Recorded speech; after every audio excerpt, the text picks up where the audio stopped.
Today we will be making this adorable BT21 KOYA cake Christmas style. My name is Dania and you're watching Doki Cakes.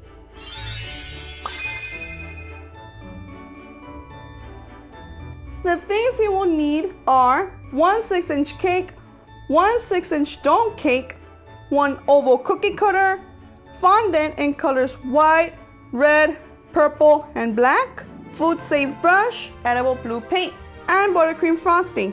Now before we get started, let me just quickly show you guys what happened to my cake. But no worries, because we will transform this into a cute KOYA cake. I went ahead and filled my cake with yummy buttercream frosting. I slowly added my top cake layer literally because I thought it was going to crumble on me.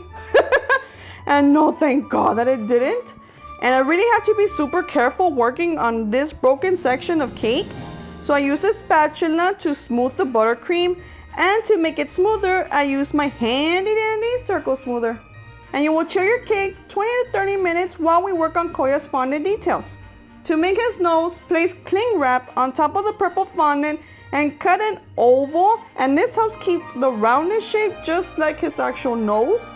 I made his cute smile and eyes with black fondant, and to make KOYA's Santa hat, roll a red cone shape, wrap the bottom with white fondant, and add a small white ball of fondant on the top. Add texture on the bottom if you like.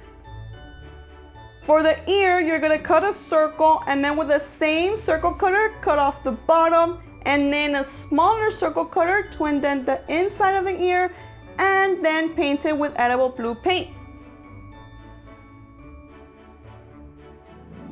Now set your fondant pieces aside and cover your cake with fondant and carefully smooth it out with your hands. And a cool trick is to use a pizza cutter to help you cut out the excess fondant. It's time to hit the subscribe button and the bell if you haven't already so you don't miss any new Doki cake videos. Go ahead and paint the entire cake with pastel blue, and this part was my favorite part because it's so fun. To finish him off, add KOYA's cute little sleepy face, his ears, and his little Santa hat. And voila, we are done with our Christmas edition KOYA cake, guys. I'm in love with this cake. I just love it so very much. I wanted to do another BT21 treat for you guys, and I'm so happy that I made this adorable KOYA cake for you guys. If you know someone that is a huge BTS ARMY, don't forget to share it with them. Share this video. And I would love to see your creation, so don't forget to post them on my Instagram with the hashtag Doki Cakes. Love you guys. See you next time. Bye bye.